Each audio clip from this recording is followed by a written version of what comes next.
श्री स्वामी समर्थ. जय जय Swami Samarth. Shri Gurudev Datta. Wow सीमा या चॅनलमध्ये तुम्हा सगळ्यांचं अगदी मनापासून स्वागत आहे. स्वामी माऊली आपल्या मनातल्या सगळ्या चांगल्या इच्छा पूर्ण करत ही स्वामी चरणी प्रार्थना करून आज आपण आपल्या सुंदर अशा व्हिडिओला सुरुवात करणार आहोत.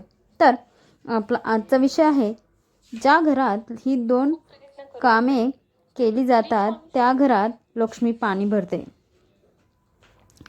खूप प्रयत्न करूनही मेहनत करूनही मनासारखं फळ भेटत नाही आणि यामध्ये कुठेतरी आपल्या चुका होत असतात.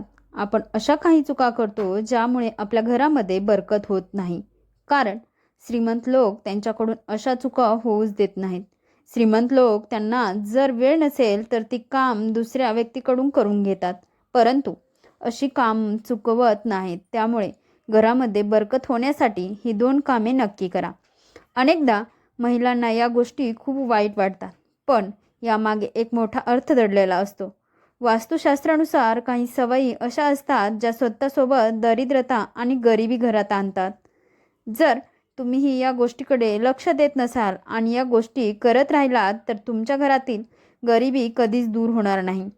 जर असे चांगली कामे करणाऱ्या व्यक्तीला चांगलेच फळ मिळते. तसेच काही वाईट सवयी असतात ज्या केल्यामुळे आपल्याला नेहमीच वाद आणि त्रासाला सामोरे जावे लागते. कारण या वाईट सवयीमुळे माता लक्ष्मी नाराज होतात. अशा कोणत्या सवयी आहेत ज्या वडीलधारी मंडळीही करू नका असे सांगतात आणि ज्या आपल्या घरात गरिबी आणि दरिद्रता आणतात, त्यामुळे आपले जीवन यशस्वी होत नाही? चला जाणून घेऊया. पण त्याआधी जर तुम्ही इच्छिता की माता लक्ष्मीचा आशीर्वाद तुमच्यावर सदैव राहावा तर या व्हिडिओला एक लाईक नक्कीच करा. चॅनलवरती नवीन असाल तर आपल्या वाव सीमा या चॅनलला सबस्क्राईब करा. सोबतच बेल आयकॉन प्रेस करा. तुम्ही कधीही स्वयंपाक करत अस्वच्छ भांडी खूप वेळ तसेच ठेवू नयेत. जेवण झाल्यानंतर लगेचच ती भांडी धुवून त्यांच्या जागी ठेवायला हवीत. अनेक लोकांची अशी सवय असते की रात्री जेवल्यानंतर भांडी न धुता सकाळसाठी तसेच ठेवतात. पण या सवयीमुळे तुमच्या घरात नकारात्मक ऊर्जा तयार होते. त्यामुळे स्वयंपाकघरात कधीही स्वच्छ भांडी ठेवू नका. यामुळे राहू केतूचा अशुभ परिणाम तुमच्या घरावर होतात. याशिवाय जेवणानंतर कधीही ताटात हात धुवू नका. असे केल्यामुळे तुम्ही तुमचे भाग्य कमकुवत बनवता. जेवणानंतर भांडी लगेचच स्वयंपाकघरात ठेवा आणि नंतर स्वयंपाकघर किंवा बाथरूममध्ये हात धुवा. भांड्यात हात धुतल्यामुळे तुमची आर्थिक स्थिती ही कमकुवत होऊ लागते. आजकाल असे दिसून येते की काही लोक आपल्या पलंगावरच बसून काही काम करू लागतात. TV पाहत असताना पलंगावरच जेवण करू लागतात. पण ही सवय खूप वाईट आहे. यामुळे घरातील लक्ष्मी रुजते. वास्तुशास्त्रानुसार पलंगावर बसून जेवण करणे टाळावे असे सांगितले आहे. वास्तुशास्त्रानुसार पलंगावर बसून जेवण केल्यामुळे वास्तुदोष निर्माण होतो. यामुळे आपला पलंग स्वच्छ होतो आणि घरातील सुख शांती बिघडते. तसेच अनेकदा आळसामुळे किंवा आपल्या सवयीमुळे काही लोक स्वयंपाकघर स्वच्छ करण्याऐवजी स्वयंपाक बनवून तसेच अस्वच्छ ठेवतात. यामुळे स्वयंपाकघरातील अस्वच्छता पूर्ण खराब पसरते आणि अशा घरात कधीही धनसंपत्तीची वाढ होत नाही. शास्त्र आणि पुराणामध्ये झोपण्याची वेळपत्रक निश्चित केले आहे.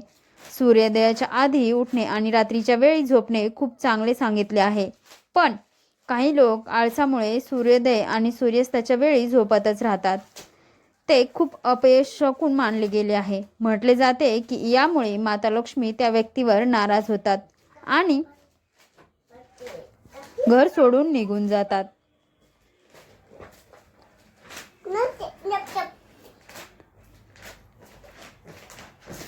गोधुली वेळ ही पूजेसाठी उत्तम मानली गेली आहे. यावेळी झोपणे किंवा आडवे होणे अशुभ मानले गेले आहे. याशिवाय ज्या पलंगावर तुम्ही झोपता तिथे कधीही अस्वच्छता ठेवू नका. पलंगावर अस्वच्छता किंवा फाटकी चादर घालू नका. यामुळे नकारात्मक ऊर्जेचा परिणाम तुमच्या नशिबावर होतो. सकाळी उठल्यावर पलंग साफ करा आणि चादर व्यवस्थित लावा. खूप दिवस एकच चादर पलंगावर ठेवू नका.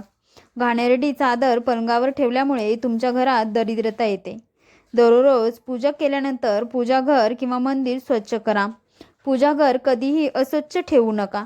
असे केल्यामुळे तुमच्या घरात प्रगती होते आणि माता लक्ष्मीची कृपा तुमच्यावर सदैव राहते. जर तुम्ही दररोज पूजा करत नसाल तरीही मंदिरात कधीही धूळ जमा होऊ देऊ नका. असे केल्यामुळे तुमच्या घरात दरिद्रता तयार होते, मानसिक तणाव कायम राहतो. याशिवाय हिंदू धर्मात पूजा, उपवास आणि नियमांना खूप महत्त्व दिले गेले आहे. पण जर तुम्ही पूजा, उपवास करत नाही तर त्यामुळे माता लक्ष्मी रुष्ट होतात, ज्यामुळे तुमच्या घरात आर्थिक अडचण निर्माण होऊ शकते आणि गरिबीला सामोरे जावे लागते. याशिवाय कधीही एका हाताने चंदन घासू नये. असे केल्याने नारायण यांचा अपमान होतो असे मानले जाते. असे केल्यामुळे देवी लक्ष्मी तुमच्यावर रागावतात आणि हे त्यांच्या अपमानासारखेच असते. त्यामुळे तुम्हाला अपयशाची चणचण भासू शकते. चंदन घासल्यानंतर तो थेट देवाला लावू नये, हे शुभ मानले जात नाही. चंदन आधी एखाद्या पत्रावर ठेवा आणि नंतर देवी देवतांना अर्पण करा. तसेच रात्रीच्या वेळी पूजाघर कधीही रिकामे ठेवू नका. देवाच्या मूर्ती आणि फोटोवर एखादी कापड टाका किंवा पूजाघराच्या दरवाजावर पडदा लावा. यामुळे मूर्ती दोष होणार नाही. वास्तुशास्त्रानुसार रात्री कपडे धुणे टाळावे. असे केल्याने घरात नकारात्मकता निर्माण होते, कारण रात्री नकारात्मक ऊर्जा जास्त प्रभावशाली असते. म्हणूनच रात्री कपडे धुल्यामुळे घरातील व्यक्ती आजारी पडू शकते. याशिवाय अनेक लोक रात्री झाडू मारत असल्याचे पाहिले आहे. वास्तुशास्त्रात संध्याकाळी नंतर झाडू लावण्यास कठोर मनाई करण्यात आली आहे. शास्त्रानुसार झाडूमध्ये माता लक्ष्मीचा निवास असतो. त्यामुळे जो कोणी रात्री किंवा संध्याकाळी नंतर झाडू मारतो, माता लक्ष्मी त्याच्यावर रुष्ट होतात आणि वास्तुदेव सुद्धा नाराज होतात. तसेच अनेक वास्तुदोष निर्माण करते. याशिवाय घरातील बाथरूम आणि टॉयलेटच्या दरवाजांना नेहमी बंद ठेवले पाहिजे. त्यांना उघडे ठेवले तर घरात नकारात्मक ऊर्जा निर्माण पसरते. नखे चघळण्याची सवय अनेक लोकांमध्ये दिसून येते. नखे चघळणाऱ्या लोकांचा सूर्य दुर्बल होतो. अशा लोकांना डोळ्यांच्या समस्या निर्माण होतात आणि विनाकारण अपयशाला सामोरे जावे लागते. तसेच काही लोकांची सवय असते की ते इथे तिथे चप्पल टाकतात. चप्पल फेकण्याची ही सवय तुमच्या जीवनात नकारात्मक आणू शकते. विशेषतः चप्पल कधीही मुख्य दरवाजासमोर ठेवू नये. यामुळे घरात माता लक्ष्मीचे आगमन थांबते. चप्पलसाठी नेहमी एक स्टँड बनवून त्यात ठेवावे. याशिवाय जुन्या डायऱ्या ज्या तुम्ही वापरत नाही त्या घरात ठेवू नये. वास्तुशास्त्रानुसार जुनी डायरीसुद्धा नकारात्मक ऊर्जा निर्माण करते. त्यांचा परिणाम कुटुंबातील सदस्यावर आणि त्यांच्या प्रगतीवर होतो. तसेच घरात जुने व्रतपत्रे साठवून ठेवू नये. थोडेसे ठीक आहेत, पण जास्त रद्दी पेपर घरात कधीही ठेवू नये. जर तुमच्या घरात जुने व्रतपत्रे खूप दिवसांपासून साठवले गेले असेल तर ते आजच बाहेर काढा किंवा कबाडवाल्यांकडे द्या. ज्योतिषशास्त्रानुसार सूर्यास्तानंतर कोणालाही पैसे देऊ नये. असे केल्याने तुमच्यावर कर्जाचा बोजा वाढतो आणि दिलेले पैसे न मिळण्याचा धोका निर्माण होतो. त्यामुळे धन हानी होण्याची शक्यता असते. संध्याकाळनंतर दूध, दही आणि मीठ यासारख्या वस्तूचे दान करू नये. या वस्तूच्या दानामुळे आर्थिक परिस्थिती खालावते.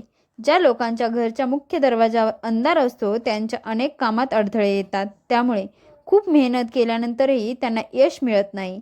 घरात लावलेल्या घड्याळांचा वास्तूशी खूप मोठा संबंध आहे.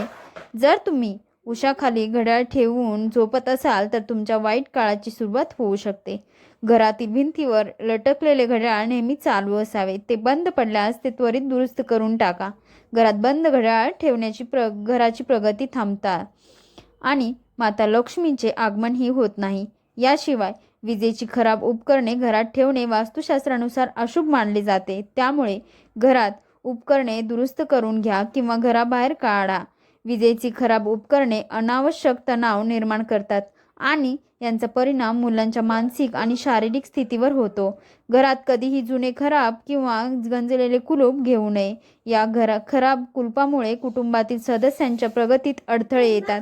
ही कुलपीत वरील काढून टाका. स्वयंपाकघरात गॅसवर कधीही रिकामे किंवा स्वच्छ भांडी ठेवू नका. नेहमी चुलीला स्वच्छ ठेवा. यामुळे घरात सुख, शांती आणि समृद्धी येते आणि समाजात आदर मिळतो. पुराणामध्ये सांगितले आहे की चुलीवर रिकामे भांडे ठेवले तर घरात दरिद्रतेचा वास होतो. अशा लोकांच्या घरात कधीही भरभराट होत नाही. स्वयंपाकघर ही मंदिरानंतर सर्वात पवित्र जागा आहे. इथे देवी देवतांचे वास्तव्य असते. मैत्रिणींनो, जर आजची माहिती तुम्हाला आवडली असेल तर या व्हिडिओला एक लाईक नक्कीच करा. आणि आपल्या वाव सीमा या चॅनलवरती जर का तुम्ही नवीन असाल तर वाव सीमा या चॅनलला नक्कीच सबस्क्राईब करा. कारण आपले वाव सीमा हे चॅनल आपल्यासाठी रोज नवनवीन व्हिडिओ घेऊन आपल्या भेटीला येत आहे. श्री स्वामी समर्थ. जय जय स्वामी समर्थ. श्री गुरुदेव दत्त.